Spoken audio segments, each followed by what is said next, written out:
Okay, here we go. This week's parsha is Parshas Vayikra. So we begin with the Medrash Tanchuma in Parshas Tzav, actually.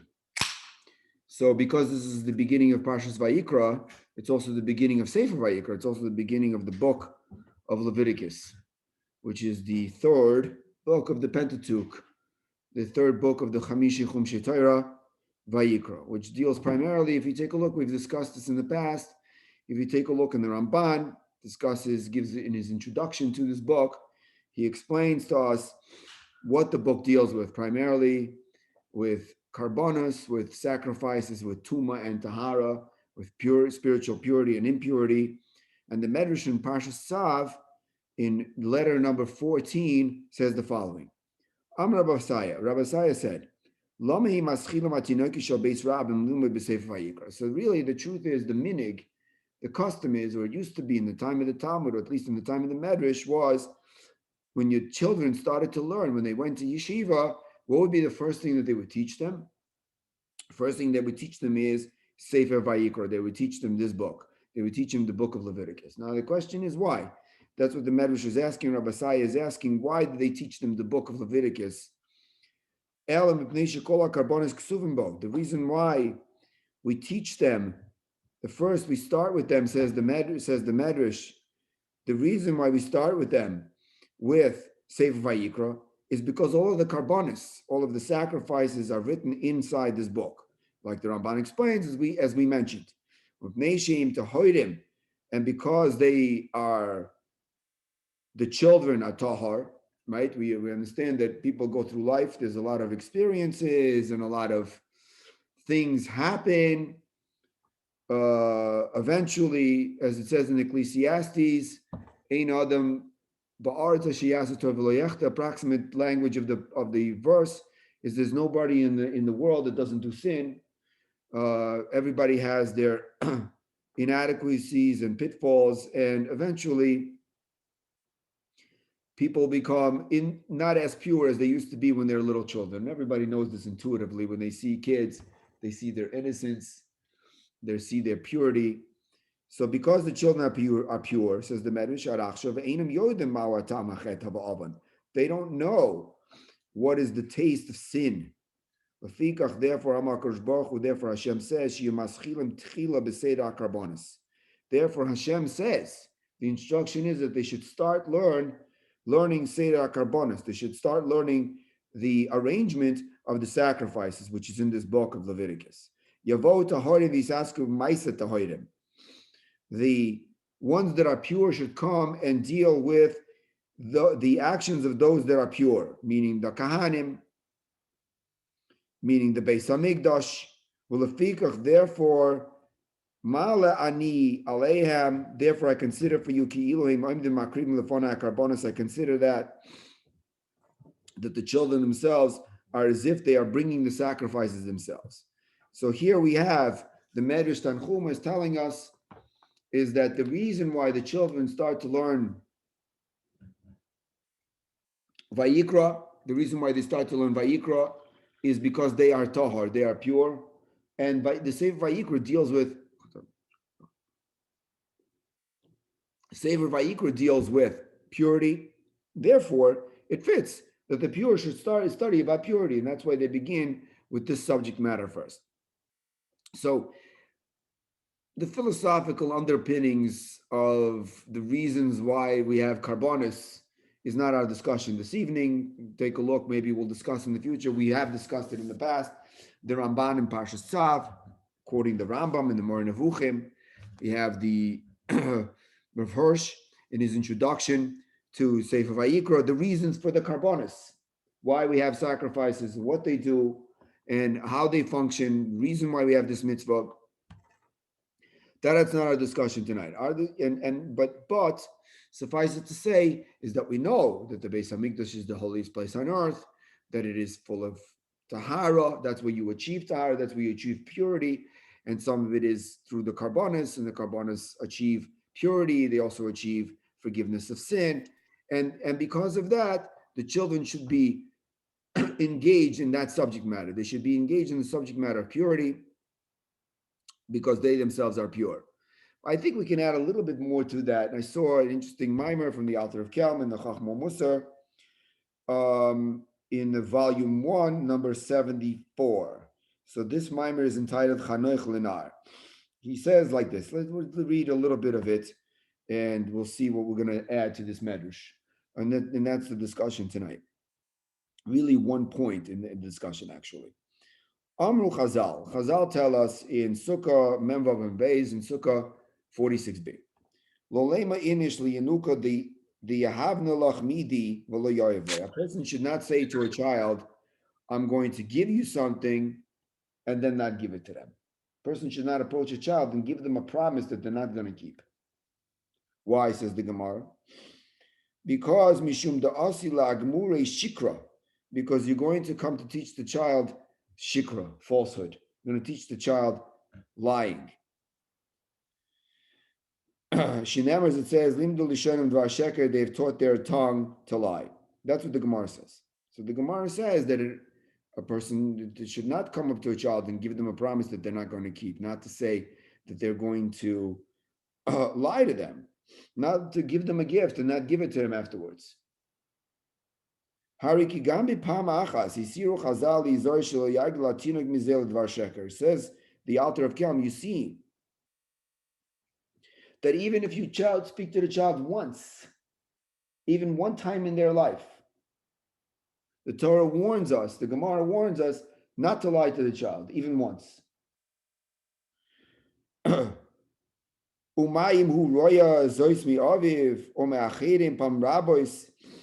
of course, as the author from Kelm, what would be if the child would see this from their father, constantly lying, constantly not telling the truth?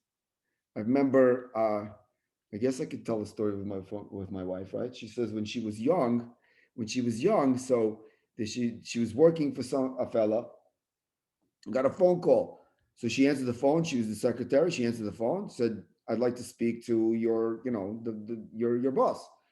And she said, "Wait 1 second." Put the person on hold. She told the boss, and she said to him, "Don't." She said to him, "Somebody's on the call for you." So he said, "Tell him I'm not here." So she said, "I can't do that. I'm not going to tell him I'm not here. I'm not going to tell him you're not here because you're here."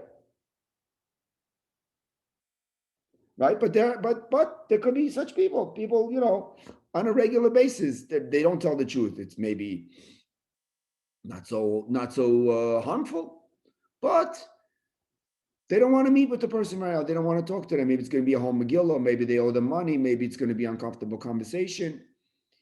Maybe they weren't planning on being here at this time. They wanted quiet, whatever it is, and now, so the fact that they tell them they're not here, if they tell them that they are here and they don't want to speak to them, so then it's going to make them feel bad. So if they tell them that they're not here, then they're not going to feel bad because they're going to just think that the person is not here. So if they're not here, so they can't talk to them, they'll call them a different time, leave a message. Right? So it's such a big lie, and it's not so bad to lie in such a circumstance.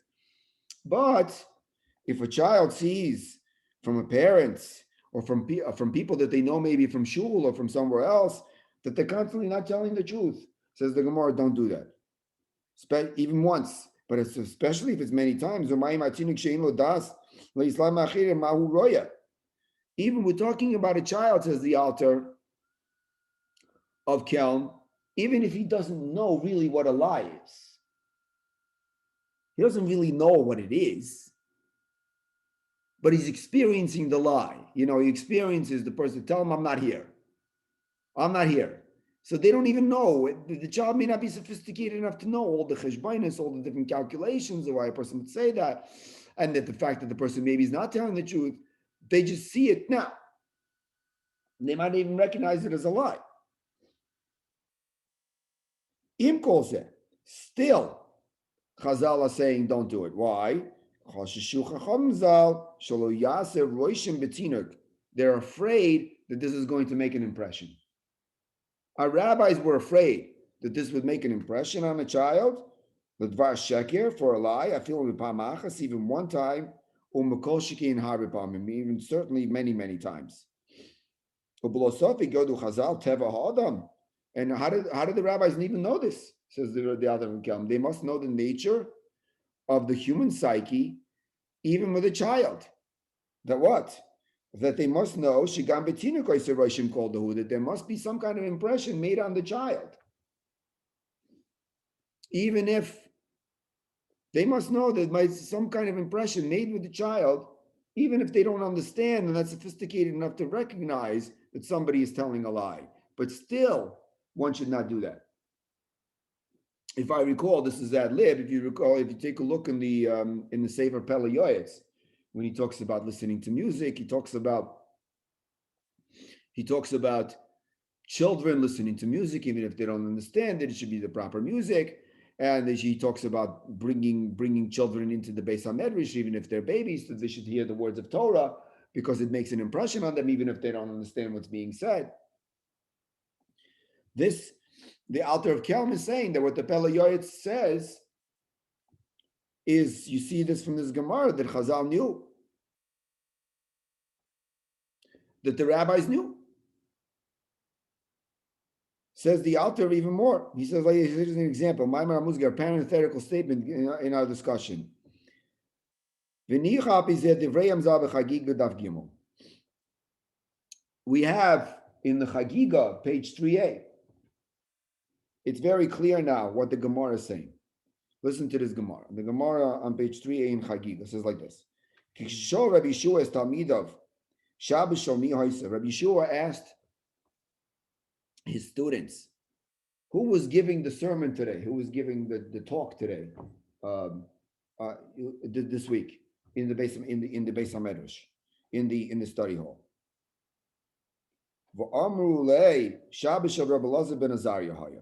They said to him, "It was Rabbi Elazar ben Azariah. Rabbi Elazar ben Azariah was the one who was giving the talk today."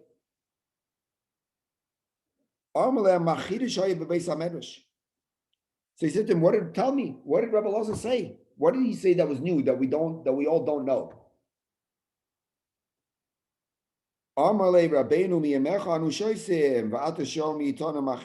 They said to him, what do you mean? They said to Rabbi Yeshua, his student said to him, we only learn what you say. What Rabbi Elazar, we drink from your waters. We don't drink from the waters of Rabbi Elazar ben Azariah. We drink from you. I guess they wanted to honor him. Amar lehem, he said to them, Alpha Pekin. Even so, tell me what he said. I want to know what Rabbi Elazar ben Azariah said in the class. Amru loy, so they said to him, Ksiv, it says in Devarim 31. It says, Hakel es ha'am, there's a mitzvah of Hakel. There's a mitzvah that all the Jewish people should come to the Beis HaMikdash and gather together. And the mitzvah includes that even the children have to come. The children also have to come. Even though they're not going to know what's going on, they're not going to understand what's happening, there's a mitzvah for them to come also. So says the Gemara, Taf Lama Hem Boyim, Rabbi Elazar ben Azariah said, why did the children have to come? They don't understand anything anyway, so why are they coming? They gathered, this was the mitzvah. The mitzvah was that all of the Jewish people would come. All the Jewish people would come, and they would listen to the king read from the Sefer Torah. But the children wouldn't understand. So if the children don't understand, why do they have to come? Says the Gemara, the reason why they have to come is in order to give the reward to those that brought them. They're not going to understand, but it's to give the reward to those that brought them to there. Says the Gemara, Amar le, Rabbi Yeshua, when Rabbi Yeshua heard this, the Rabbi Elazar ben Azariah said this, Amar le, Margolius Tova Haisib Yadchem, you had a precious diamond in your hands, that Rabbi Elazar ben Azariah said, this vort, Ubikashtim loved him many, and you didn't want to tell it to me? How could you not tell me this? That Rabbi Elazar ben Azariah said this? This is the Gemara. That's what the Gemara says. Says the Alter of Kelm. Says the Alter.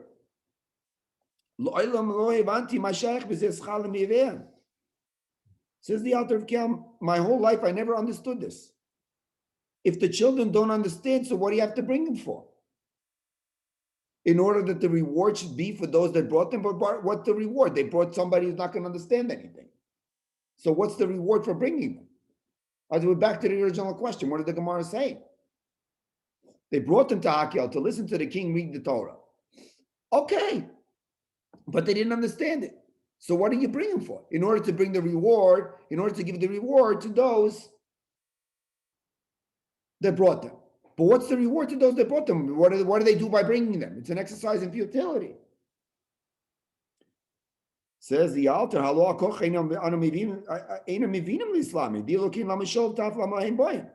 I prove it to you, says the altar. Since the Gemara asks the question of why they have to be brought, that means that the Gemara is assuming the presumption is that they don't have to be brought. Why don't they have to be brought? Because they don't understand. So what's the answer? The answer of the Gemara is that they have to be brought to give reward to those that brought them. How did you answer the question? The presumption still stands. They still don't, because the whole question was that they don't understand what they're seeing, what they're hearing. But what are you bringing them for? So what kind of reward is there? That's what the author says. Right? So that's the other rabbi. The children are going to mess up those that listen. Or the ones that listen are not going to understand anyway what's being said. Rabbi Yeshua, where's Rabbi Yeshua saying, you gave me a good precious diamond? Over to Rabbi Elazar ben Azariah said, what diamond are we talking? Where's the diamond here? What is the Gemara saying? That's the question. So says the altar, granted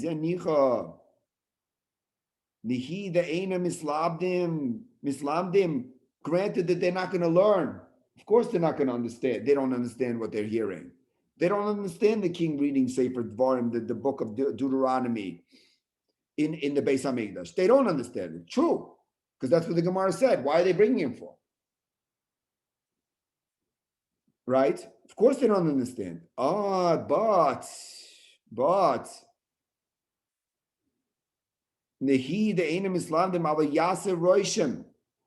however, it makes an impression on the kids to be there.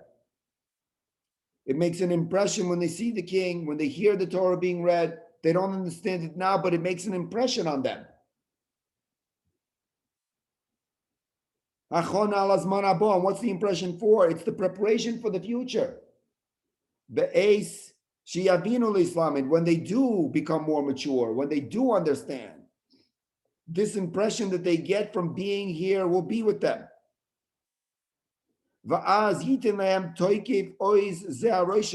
And then this impression will give them strength, will give them a foundation.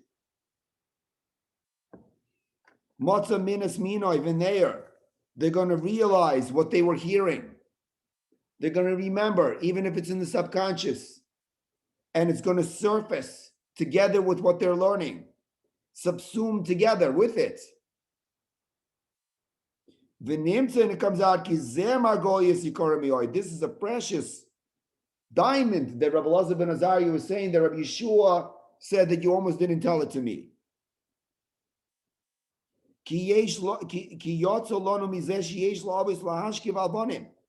Parents should be careful to make sure to look at their children, even when they're super young.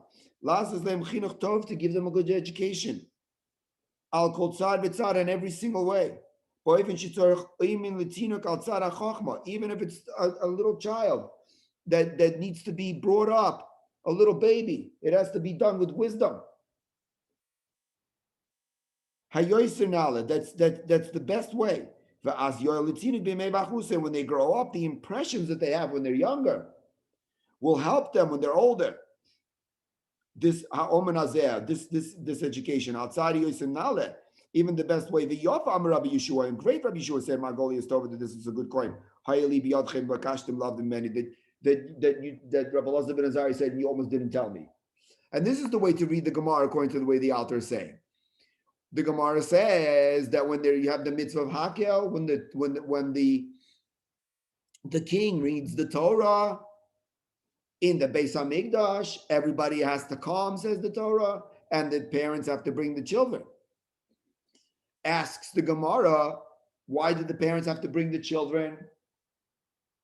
They don't understand anything anyway. Answers the Gemara, it's true they don't understand, but it makes an impression on them.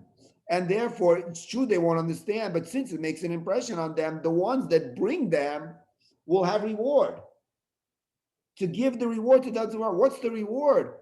To making sure that the children are brought up in an environment where all the impressions that they have are ones that are the best that could possibly be, because those impressions will concretize in their minds when they study the Torah in the future. That's what the Gemara is saying.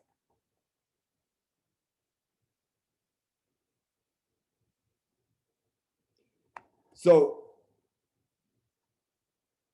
let's move on a little bit more. There's even we're going to get a little bit complicated, a little bit, but so a little bit more complicated, and that's it. Then we'll conclude. But the author says even more. So let's just get back. Let's just review what we said. We said that everything makes an impression on the kids. Therefore, it's important to make sure that they hear Torah, even if they don't understand it. It's also important not to lie to them. It's also important not to lie to them, even if it's an innocuous lie, even if it's such a bad lie. That's not important. It's important that they should not grow up with an impression that they're going to realize later that people lie on a regular basis. That's not a thing that a person should do. That's what the author says. Okay. Now he wants to say like this: there is a Gemara in Tractate Shabbos. Now the Gemara says in Tractate Shabbos that there are 39 categories of work, page 73a. That's what the Mishnah says. There are 39 categories of work that one is not allowed to do. We learned last week's Parsha that one is supposed to keep the Shabbos. In Parshas Vayikra. All right? So one of those categories of work is kosev. One is not allowed to write on Shabbos. So the way that one transgresses the commandment, the reason why one is not allowed to write is because in the Beis Hamikdash, when they in the Mishkan, when they had the tabernacle, so the walls of the tabernacle, the outside walls were made out of what is called the crushing, where these were beams. They were put together, series of beams on each side as walls. Now, in order to know which beam goes where, they wrote a letter as a sign. So let's say they wrote an A, an Aleph, and a B, a Beis. So you know that the Beis goes next to the Aleph, and then a C, a Gimel. So you know which one. So the minimum effectiveness of the writing in the construction of the mikdash was 2. Because if you write one letter, it doesn't mean anything. But if you write 2 letters, then it means that you know how to attach one carriage to another carriage, one beam with another beam. So the productive work was considered writing is 2 letters. The minimum is 2 letters. So if one writes 2 letters on Shabbos,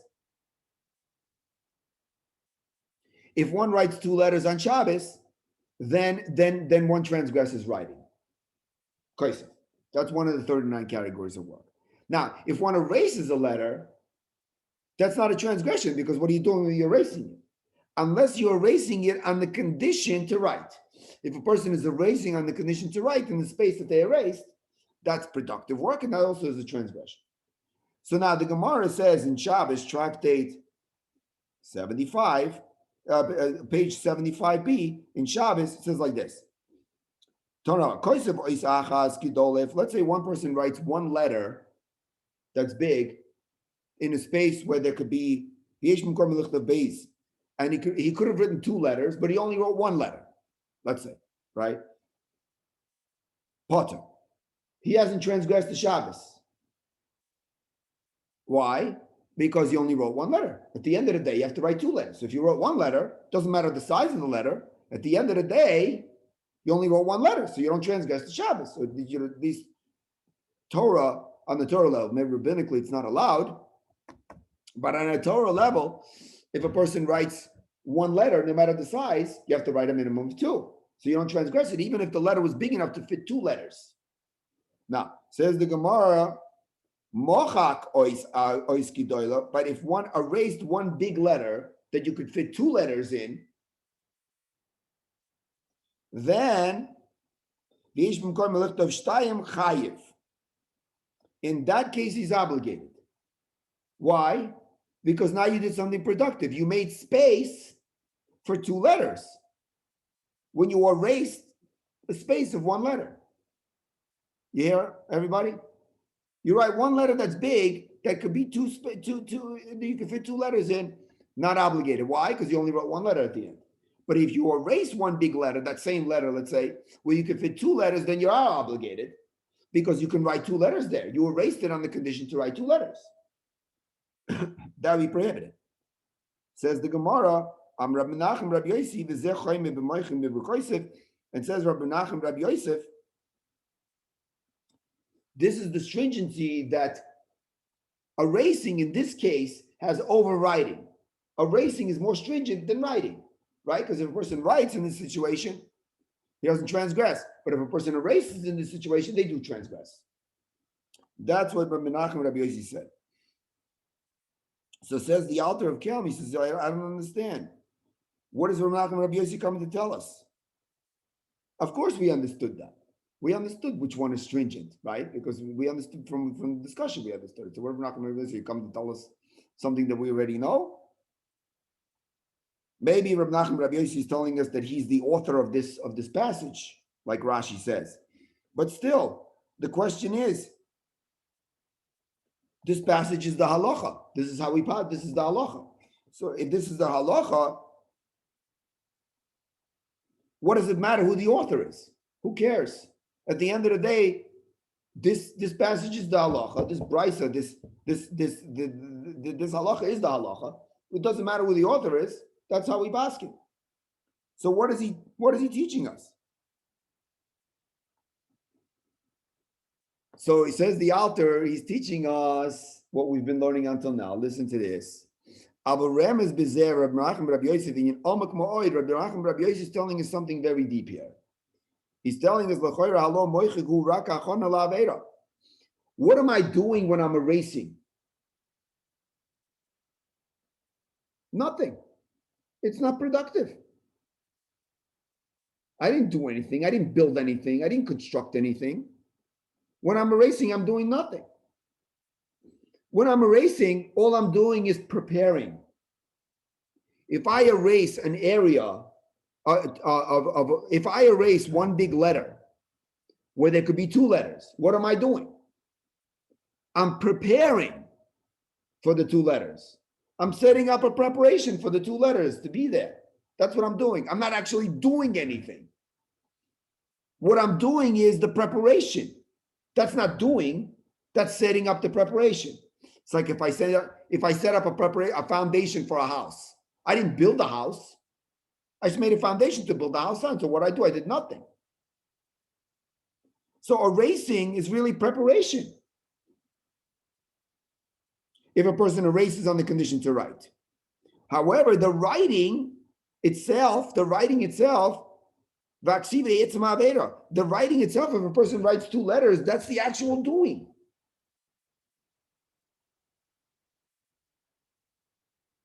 Even if I write one letter, so I did half of it, I'm doing something.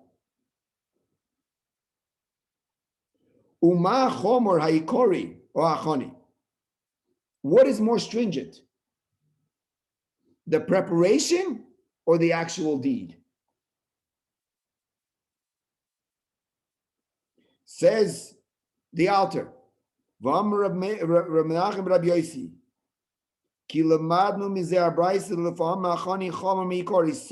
the preparation is worse if it's a negative thing. If it's worse, it's more stringent than the actual doing. If I erase one letter, it's worse because I'm preparing for two letters than if I write one letter. which is preparing really for, I could write a second letter. It's doing half of it. That's worse. The ein erech mamish kima'ayin le'esh. Lama ki ois hari chatzi shir. Who? It's like I said, if you write one letter, it's half of it. So you didn't do anything. V'amichika chayv skila, but when a person erases, then that's the infraction which obligates the death penalty if a person if all the things are all the what is it? All the details are met. Why? He says, because when I wrote the big letter, all I did was half the action, because I'm supposed to write two letters. All I did was half the action. I wrote only one letter. But when I did the preparation of erasing one letter was for an entire action of two letters. Nimtza, it comes out, or even though the action itself is very stringent, more than the preparation. However, when the preparation was for the main thing, for example, for two letters, then it becomes more stringent in the action itself. And what do we learn from this? What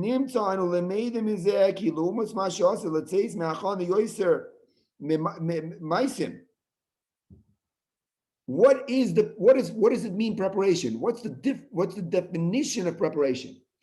The definition of preparation is that from that preparation is going to come out a result. There are going to be actions that are going to come out from that preparation. That's what preparation means.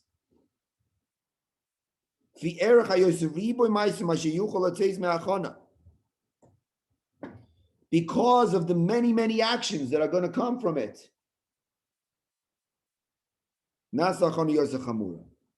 Then the preparation becomes more stringent. These Bainim he says, think about it. So let's think about this. What's happening here is that when a person erases one big letter, it can bring about two letters, meaning that the preparation itself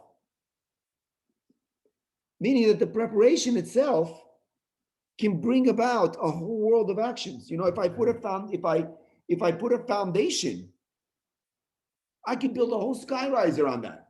Many floors. I can build one floor, but I can also build two floors. I can build three floors. The preparation is, but when I just build one floor, I built one floor. Let's say I build a floor. Let's say I write one letter. I wrote one letter, but the preparation enables me to write many letters. It enables me to build multiple floors. So in the comparison, in this comparison here we have, is that the preparation itself is much more stringent than the actual action, because the actual action is the action what it was done. And what was done? Half the action. That's it. That's all that was done. But the preparation enables me to do many actions, a multitude of actions. It multiplies exponentially. We don't even know how much. It sets the stage for the action. You can't do it without the erasing. Correct. Right? That's what we learned from this halacha. And now let's get back to our, so you see from this what? Now let's get back to the child. Why is it so important to make a good impression on the child? Even if they don't understand. To take them to listen to the king read the Torah. To make sure not to lie to them. Is Amruzal Altina Glom Dulishonim Dvar Sheker Canal. Chazal say, do not teach them to lie. They learn to lie. Ki yodu ki ze'achono al harbi pam sheker. This is a preparation of many lies. Let's say a child becomes an adult and you lie to them. Okay, so you lie to them. That's one lie. Not good, not great. You lie to them only once, but they're mature enough to understand it's a lie. Maybe it's something they shouldn't do. But if you take a child who doesn't understand, who's impressionable, doesn't know what a lie is, if you lie to them, it's not one lie. It could be a lifetime of lies. It could be a million lies. The preparation in this case of the out there is much more stringent than the actual action. To lie to them when they're young is worse than to lie to them when they're old. Because when you lie to them when they're old, you lie once. You lie to them when you're young, you set a foundation for many, many years of lies. Now,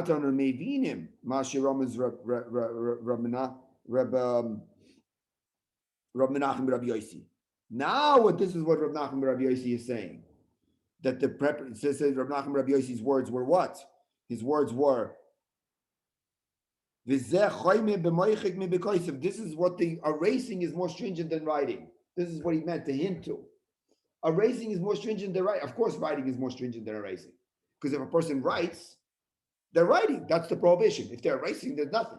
But sometimes the erasing, when it's a preparation for future writing, then it's more stringent. It's worse than the actual writing itself. That's what Nachman Rabbi Yossi said.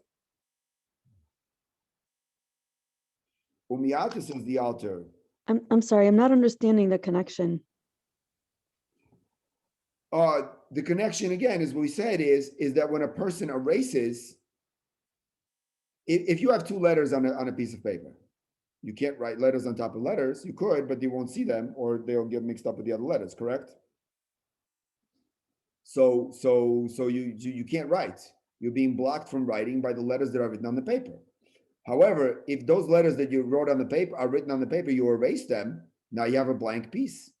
Since you have a blank piece, now you can write new letters on that.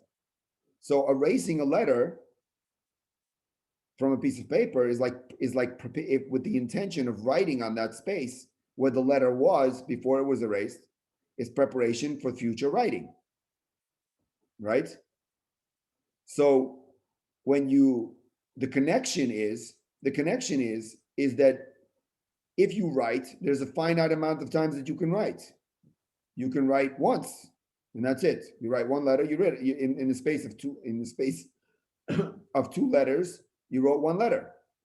But if you erase, then you have prepared, you could still write in a space where you can write two letters.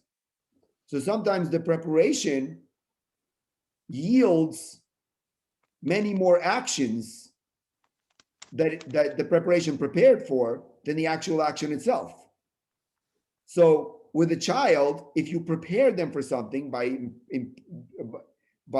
taking advantage of their impressionable state because of their youth, by teaching them something or exposing them to something, then you are preparing them for their future. That preparation multiple is a preparation for a multiple of actions that preparation prepares you for. You hear it now? I guess so. Thank you. Okay. Tell me if you can ask me the specific question. I think that's the analogy. So Umiyati says, a child who has no understanding at all to learn from others.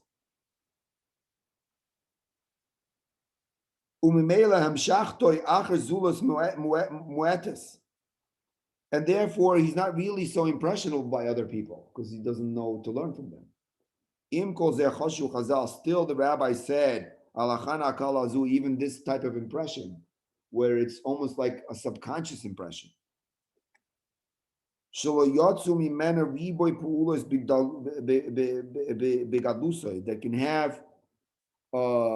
can have a multitude of actions that can come out of this impression when they grow up. Im Kain, if that's so, and here's our analogy, Im Kain Gedolim, people who are older, Ashiyesh Lem Das, that they have understanding of Islam from others. And they're much more influenced by others if they want to be.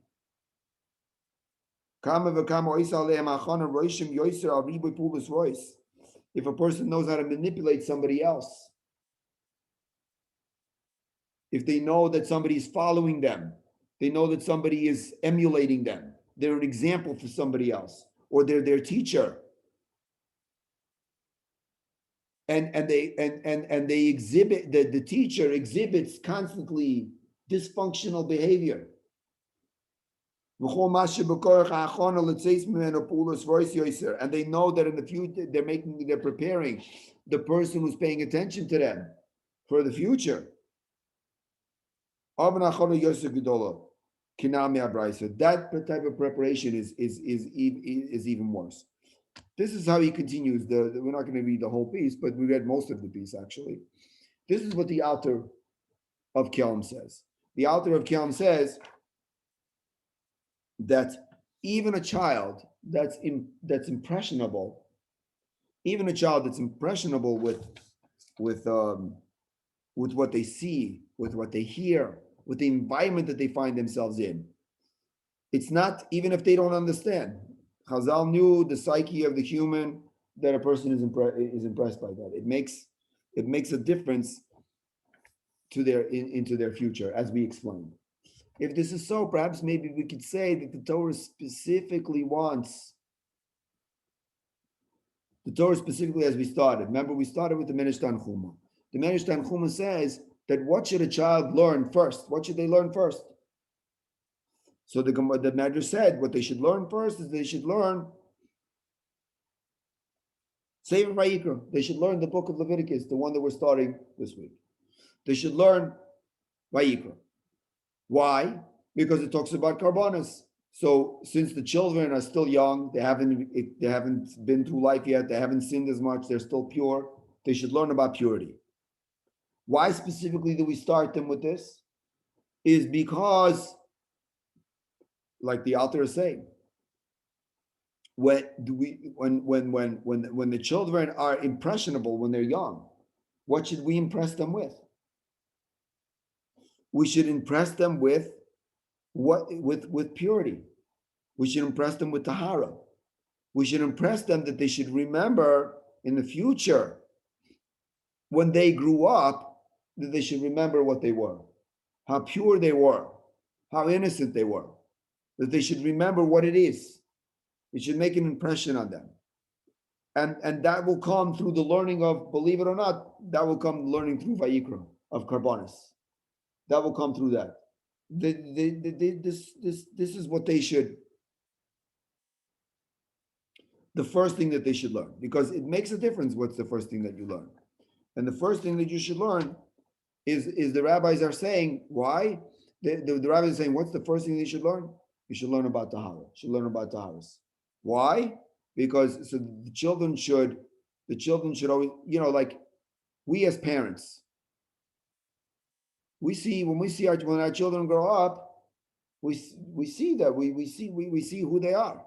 And of course, just like anybody else, our children go through experiences. Hopefully not traumatic. Some children do go through traumatic experiences. It's nothing that we can help necessarily. Or it can happen anywhere. It can happen in school. It could be with a bad teacher. It could be with somebody that bullied them. It could be something even worse than that. Chas v'shalom. We see our, or maybe it's our children perhaps maybe make decisions that are not productive for them, something that's hurtful to them, and nothing we can do about that, because children are their own people and they make their own decisions, especially when they're older.